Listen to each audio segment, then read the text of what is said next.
Good evening friends, welcome back to my YouTube channel English with Monica. मैंने evening में tense की class शुरू की। आज मैं आपको पास्ट परफेक्ट कॉन्टिन्यूअस टेंस के बारे में बताऊंगी। पिछली टेंस के बारे में जानने के लिए आप प्लेलिस्ट चेक कर सकते हैं, वहाँ पर हर टेंस से रिलेटेड डिटेल वीडियो आपको मिल जाएगा।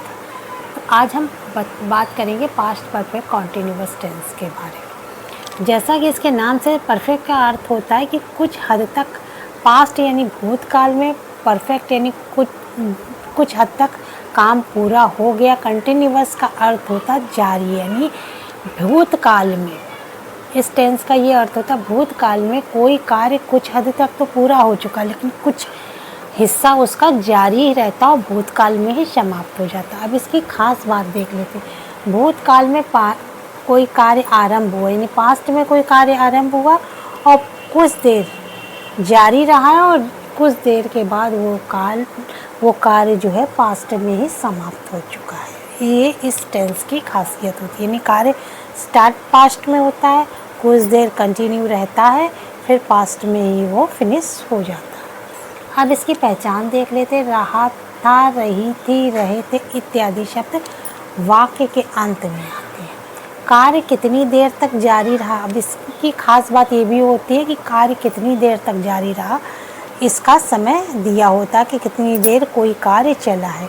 रहा था, रही थे इत्यादि शब्द पास्ट कॉन्टिन्यूअस टेंस में भी आता है। इसकी भी यही पहचान होती है कि वाक्य के अंत में आता है। लेकिन इन दोनों में, पास्ट परफेक्ट कॉन्टिन्यूअस में और पास्ट कॉन्टिन्यूअस में डिफरेंस ये हो जाता है कि पास्ट कॉन्टिन्यूअस टेंस का एग्जाम्पल अगर हम देखें तो वाक्य होता है मैं खेल रहा था।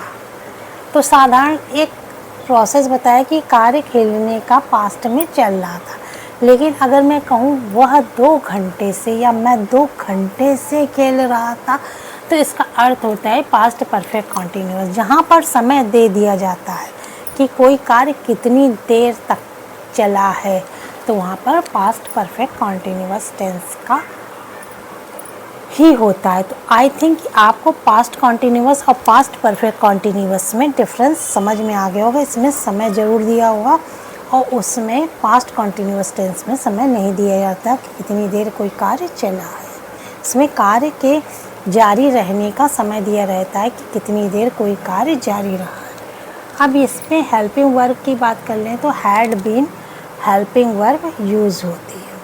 हैड बीन का use as a helping verb होता है और सभी सब्जेक्ट के साथ, चाहे वो कोई भी सब्जेक्ट हो, चाहे सिंगुलर हो, प्लूरल हो, कोई भी सब्जेक्ट हो, सबके साथ हैड बीन का यूज़ होता है। He, she, it, I, we, you, they, singular, plural सभी के साथ हैड बीन का यूज़ होता है। मेन वर्ब की फर्स्ट फॉर्म लगती है और उसमें आईएनजी हम लगा देते हैं।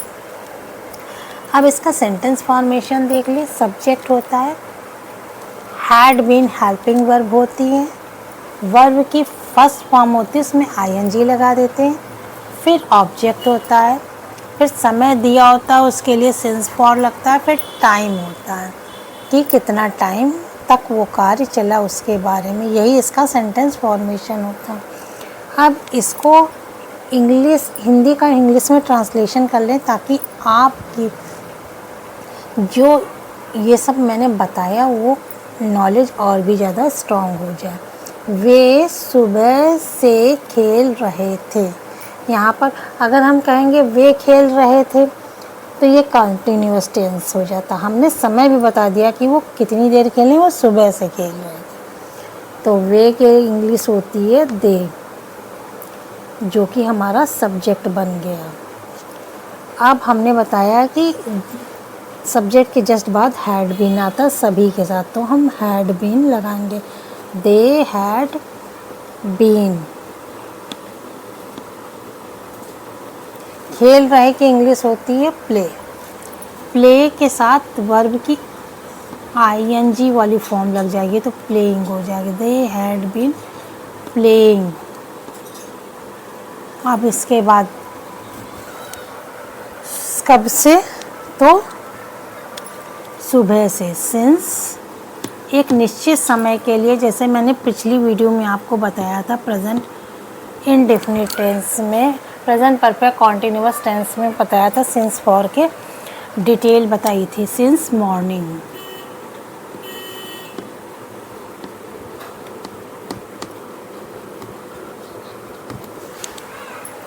दे had been playing since morning.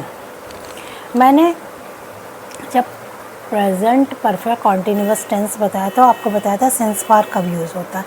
निश्चित जब कोई समय का वर्णन होता है, पॉइंट ऑफ टाइम, तब हम सिंस का प्रयोग करते हैं। जब अनिश्चित समय यानी एक अप्रॉक्स टाइम होता है, एक अनुमानित टाइम होता है, तो उसके लिए फॉर का यूज़ होता है। सिंस मॉर्निंग यानी सुबह एक निश्चित समय है, तो उसके लिए हम सिंस का प्रयोग करेंगे। 2 घंटे से, 2 दिन से, 2 महीने से, तो उसके लिए अनिश्चित समय होता है, कितना 2 महीना, तो अप्रॉक्स टाइम है, तो उसके लिए हम फॉर का यूज़ करते हैं। तो मैंने यहाँ पर भी आपको सिंस और फॉर का यूज़ क्लियर कर दिया।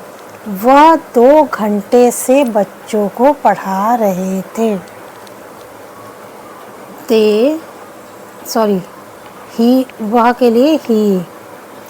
हैड बीन हेल्पिंग वर्ब होगी। दे हैड बीन,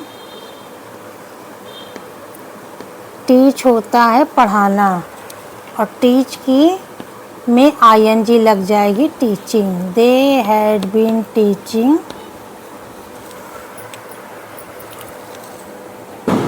चिल्ड्रन।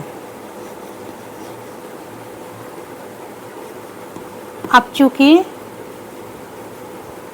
यहाँ पर अनिश्चित समय 2 घंटा एक अनुमानित समय है, तो यहाँ पर हम फॉर का यूज़ करेंगे। फॉर 2 आवर्स, वे 2 घंटे से बच्चों को पढ़ा रहे थे।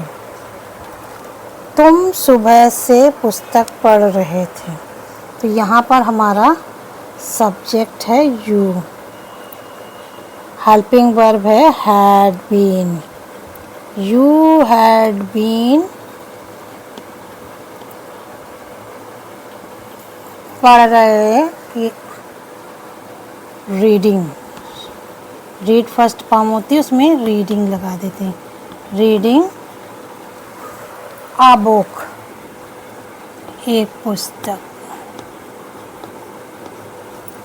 अब चूँकि इसमें सिंस निश्चित समय दिया सुबह का, अगर होता है 1 घंटा, 2 घंटा, 1 दिन, तो उसमें हम फॉर यूज़ करते हैं। यहाँ पे सिंस मॉर्निंग निश्चित समय है। जब ईयर दिया हो, मंथ का नाम दिया हो, वीक का नाम दिया हो, तब हम सिंस का यूज़ करते हैं। तो ये मैंने आपको पॉजिटिव सेंटेंस के बारे में सेंटेंस फॉर्मेशन बताया। सब्जेक्ट होता है, हैड बीन होती है, वर्ब की आईएनजी वाली फॉर्म होती, ऑब्जेक्ट होता है, सिंस फॉर होता है, और फिर जो टाइम होता है वो होता है। ये मैंने आपको अफर्मेटिव सेंटेंस का सेंटेंस फॉर्मेशन बताया, इसके बारे में ख़ास बात बताई। अगर इसी में नेगेटिव सेंटेंस होता है तो हैड के बाद में नॉट लग जाता है। यही डिफरेंस आ जाता है कि हैड लिखा होता है, इसके बाद नॉट लग जाता है। जैसे हम बोलेंगे वह सुबह से खेल नहीं रहे थे, तो हो जाएगा they had not been playing since morning. वह 2 घंटे से बच्चों को नहीं पढ़ा रहे थे। तो हमको केवल सिंपल से ये करना है, नेगेटिव सेंटेंस में हैड के बाद नॉट लगा देनी। They had not been teaching children for 2 hours. तुम सुबह से पुस्तक नहीं पढ़ रहे थे। You had not been reading a book since morning। तो मैंने आपको प्रेजेंट परफेक्ट टेंस के बारे में बताया कि इसमें जो है वो कार्य कितनी देर, भूतकाल में कोई कार्य आरंभ होता है और कितनी देर तक चला, इसका समय दिया रहता है। पॉजिटिव सेंटेंस का सेंटेंस फॉर्मेशन बताया। सब्जेक्ट हैड बीन, वर्ब की first form, object since for time. और नेगेटिव सेंटेंस के बारे में बताया। Subject had not been, verb की फर्स्ट फॉर्म, ऑब्जेक्ट सिंस या फॉर और टाइम। ये मैंने आपको डिटेल में बताया। यदि अब कल मैं आपको इंट्रोगेटिव के 2 सेंटेंस जो कि यस या नो वाले होते हैं, क्वेश्चन वर्ड वाले होते हैं, इसके बारे में बताऊंगी। यदि आपको मेरी वीडियो अच्छी लगे तो लाइक ज़रूर कीजिए। मैं इजी टू इजीएस्ट वे में आपको इंग्लिश सिखाने की कोशिश कर रही हूँ, ताकि आपको इजी वे में बिना रटे, बिना कुछ पढ़े, आपको मेरा वीडियो देख के टेंस के बारे में बहुत ही डिटेल में अच्छी तरह समझ में आ जाए। आप छोटी छोटी क्लास से टेंस पढ़ लें, आप बोर भी ना हो, इसलिए मैं लंबी क्लास नहीं वो कर रही हूँ और डिटेल में बहुत अच्छी तरह इजी टू इजीएस्ट वे में आपको पढ़ाने की कोशिश कर रही हूँ। यदि आपको वीडियो अच्छी लगे तो लाइक ज़रूर कीजिए, मेरे चैनल को सब्सक्राइब ज़रूर कीजिए, ताकि मैं मोटिवेट हो सकूँ आपको और भी अच्छी तरह इंग्लिश ग्रामर पढ़ाने के लिए। मुझे मोटिवेशन मिलता रहे तो मैं और अच्छा वीडियो बनाने की कोशिश करूँगी। मेरी ये जो वीडियो वो 9th 10th first year inter को बेस्ड लेके मैंने ये टेंस की जो है वीडियो तैयार की है। यदि आपके नॉलेज में कोई भी है तो उनको ये वीडियो ज़रूर शेयर कीजिए। टेंस जो है वो उनके लिए बहुत ही हेल्पफुल रहेगा। 9th 10th first year inter के लिए बहुत ही, और जो कॉम्पिटिटिव एग्ज़ाम पढ़ रहे हैं उनके लिए टेंस काफ़ी हेल्पफुल रहेगा। तो keep watching, keep subscribing, have a nice day. Thank you all of you.